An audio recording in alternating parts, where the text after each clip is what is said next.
First chia seeds ని ఇలాగా soak చేసుకోండి. ఇలా సోక్ చేసుకుంటే జర్మినేషన్ చాలా త్వరగా అవుతుంది. నెక్స్ట్ ఇలా ఒక ప్లేట్ గానీ లేదా ఏమైనా ఫ్లాట్ సర్ఫేస్ ఉన్న కంటైనర్ గానీ తీసుకొని ఇలా వాటర్ స్ప్రే చేసుకుంటూ టిష్యూ పేపర్స్ యూజ్ చేసి ఇలా ఒక లేయర్ ని క్రియేట్ చేసుకోండి.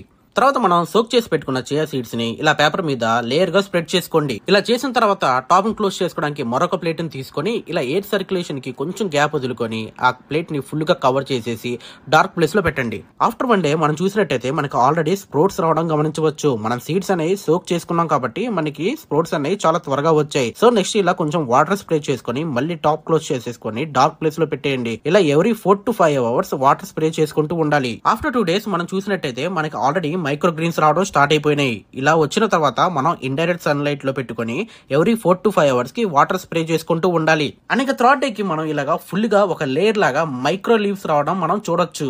ఇంకా 4th day మనం చూసినట్టయితే ఫుల్ గాను ఎంత బ్యూటిఫుల్ గాను వచ్చిన చియా మైక్రో గ్రీన్స్ ని మనం చూడవచ్చు.